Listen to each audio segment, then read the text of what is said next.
Okay, so this is about the warning system that we talked about in the course of this bill. In other words, where somebody is committing an offence by breaching the safe access zone, that a Garda can give them a warning and tell them what they're doing is not on and move them on. And the question arose in the course of the discussion around this, how would the Gardaí record warnings as protests move from one health delivery centre to another, whether that be a GP clinic or a family planning centre or a hospital?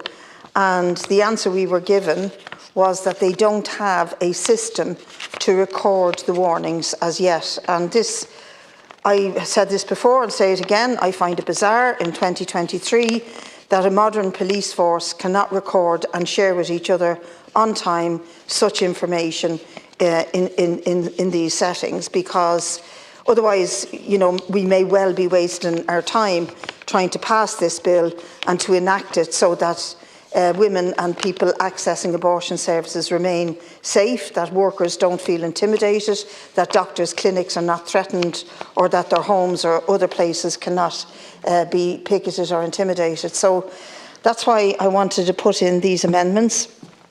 And in consultation with, on Amendment 3, in consultation with the Minister for Justice, the Minister shall prescribe by way of regulation systems that shall be used to record warnings. And I don't think the Minister is going to accept this. I think what Minister Donnelly said in the past was he can't instruct the Garda Síochána how to do their work.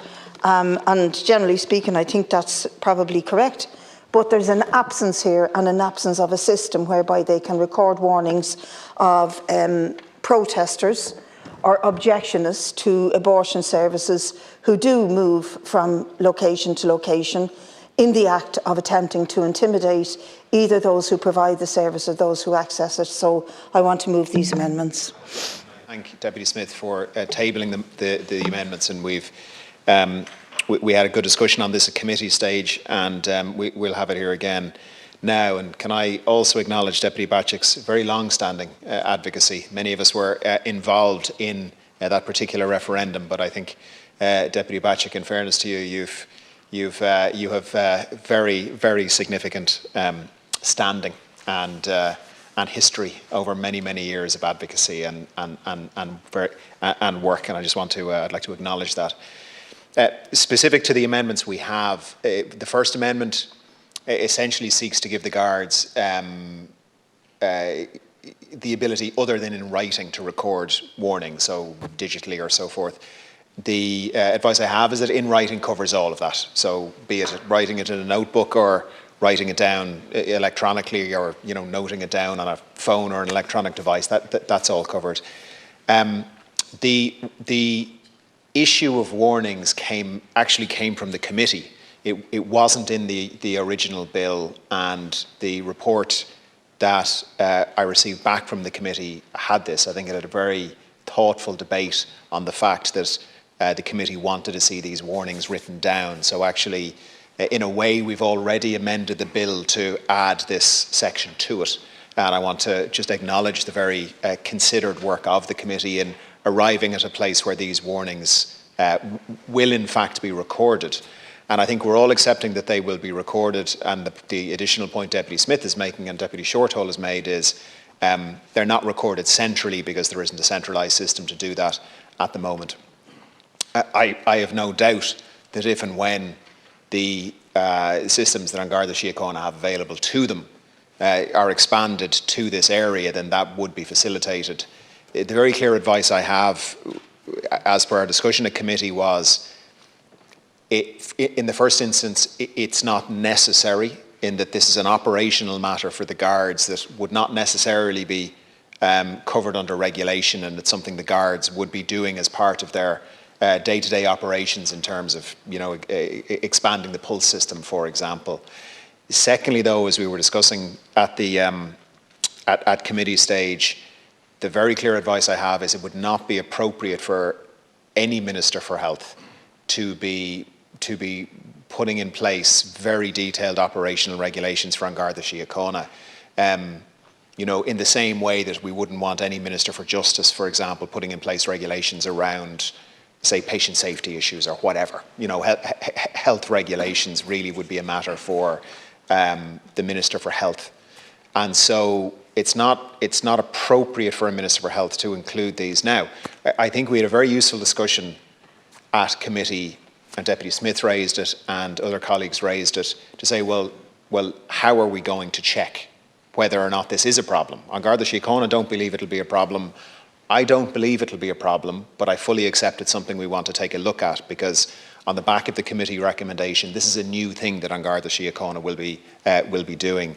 And so I know we'll come to it in subsequent amendments, but what I've tabled on the back of our committee proceedings is a new amendment on a review, and that review can encompass this as well. And so if there are any issues with it, I don't believe there will be, but I'm open to the fact that there may be, and that if that does happen, that will be included in a review. And then if the Minister for Justice of the day, if matters were brought to the Minister for Justice, they could of course act and say, okay, we need to regulate this, or we need to update the pull system, or take whatever actions might come out of that particular review. So I know the amendments are tabled in absolute good faith to try and have the best possible system.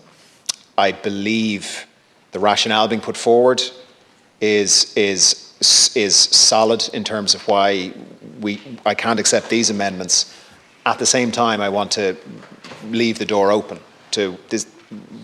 This has not happened before. A safe access zone has never been done in Ireland before, and these sorts of warnings have never been put in place under statute before, and therefore we're leaving open a review of that in a pretty short period of time. I tried to reflect the committee discussions on what that time period might be, and deputies will see that 18 months is what I'm proposing. So for those reasons, I can't accept the amendments, but I fully understand and appreciate the rationale behind what Deputy Smith is trying to, the concern that the deputy is looking to address.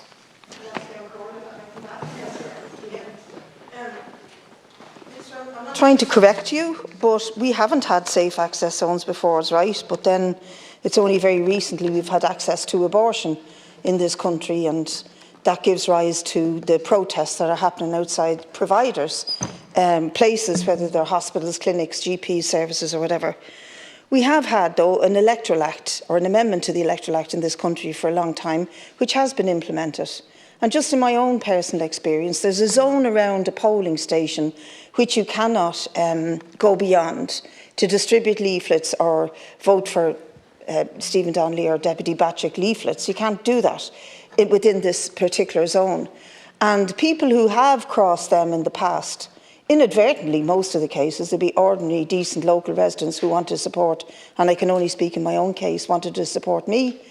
They would be stopped by a Garda at the Ballyfermot Civic Centre and told, get out there, you're too close. And then later on that evening, they might be down at the De La Salle school and then not realise they're within, and they'd be told, I told you earlier on, or you were told earlier on. So there must be ways, informal ways, or ways of how the Gardaí discuss with each other or whatever. You could certainly create a WhatsApp group of Safe Access Zones WhatsApp group that says, I warned Joe Bloggs or Mr. X in Kerry and he turned up again in Cork. And these people do that. They're already doing it. So we have the experience of implementing zones that you cannot cross, and it's in relation to elections. And all we're asking is that we do it in relation to women's health and their right to access health and the right of people to deliver that healthcare without being intimidated. And as regards your comment on a Minister for Health can't instruct the Gardaí, Amendment number 3 actually says that following consultation with the Minister for Justice, whom you could consult with and say, will you tell the Gardaí that they need to set up a WhatsApp group to identify the roaming protesters who are breaking the law, so that we know they have been forewarned and they continue to do it. I can see this happening. You probably can't, but I know that these are mobile protests that move around rural Ireland in particular, and the same people on them. And I appreciate that you're talking about putting in a mechanism for review, and I hope you accept an amendment that review will be as short as possible rather than as long as possible. I hope I use my 2 minutes carefully and correctly and usefully, because along am I here going on 8 years, and when I first got elected we were dealing with the question of trying to fight for the 8th Amendment referendum. And I've got news for the deputies who've just spoken. Newsflash. The train has left the station. The 8th Amendment was passed, and women do have a choice in this country. And rehashing all the old arguments serves no purpose whatsoever. In fact, I would recommend you read the bill. Read the bill we're dealing with now, because this bill is not anti-democratic, it's not shutting down the pro-life movement, it's not telling the nicest people in the world in Kerry that they don't have a voice or they can't have a thought, or the people that Peadar Tóibín refers to that they can't pray. This bill is talking about establishing 100-metre safe access zones outside places that deliver care to women where intimidation is taking place. And believe me, it takes place. Otherwise, we wouldn't be dealing with this bill. And let me tell you, deputies who think you've the nicest people in the world on the side of anti-abortionists, about 2 weeks ago, a pro-life and far-right activist called to my home. I wasn't there, but the abuse that my nephew took, he threw leaflets at him, said, "Tell your auntie she has blood on her hands and we're going to get her." Now, obviously, I'm dealing with that in my own way, through the facilities that we were given here with the contact with the Gardaí. But the people who want to tell women that they don't have the right to choose and want to stand outside clinics, hospitals and doctors delivering the service are not the nicest people in the world all of the time. You may know lots of nice people. I know lots of nice people. I know lots of nice people I don't agree with. But when the nicest people in the world are not outside the clinic, and some of the most goddamn awful people are intimidating women and doctors and prohibiting doctors from signing up to a scheme to deliver abortion rights for women in this country because of the level of intimidation to them, to their homes, to their families. This is what this is about, safe access zones. It's not anti-democratic, it's not shutting down one's belief in anti-abortion views. But I really think scrape and barrel with making the comparison to Gaza is the lowest thing you have done here tonight. And if you care all that much about life, please scream out about the children who can't have incubators in Al Shifa Hospital tonight. Out of time. Thank you, Deputy. Minister, you have 2 minutes now if you want to respond. Ken Corley, can I say that I respect all views on this issue. My own view is very clear in terms of these services needing to be available, legally provided safely for women. I think Ireland has a very dark history when it comes to women's healthcare, particularly when it comes to women's reproductive rights. And this bill is one modest step that we are taking in the right direction. I wholeheartedly agree with the right to protest and the freedom to protest. I say that as someone who has had several protests outside my own house. I fully respect that. This bill is about protecting the rights of women to access healthcare services in our country, and to do so with privacy, and to do so with dignity, and to do so without having to deal with harassment and other issues which which in some cases they are experiencing, and indeed the very same for our healthcare providers. That's what this bill is about. The reason the existing public order legislation is not sufficient is for that exact reason, because relying on the existing legislation does risk an inability to intervene and secure the stated objectives in terms of privacy and free from harassment for women and for healthcare providers. The legislation, to Deputy Smith's amendments, the legislation as worded does allow the Gardaí the necessary flexibility within the confines of their existing systems, and critically, deputies, it does permit the future use of centrally recorded warnings. There's nothing that precludes that. We have that fully over. And moreover, I am proposing in a further amendment that we review all of this in 18 months' time. And if there is an issue, it can be dealt with exactly there. And I think I'll finish, Ken Corley, if I may, going back to Deputy Smith's opening, where she very reasonably referenced the electoral zones.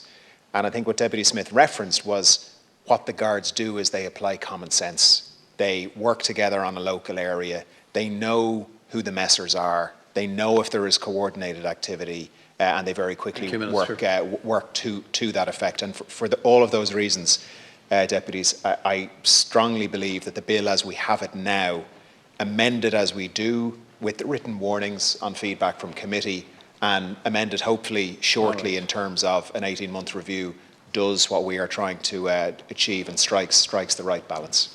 Okay.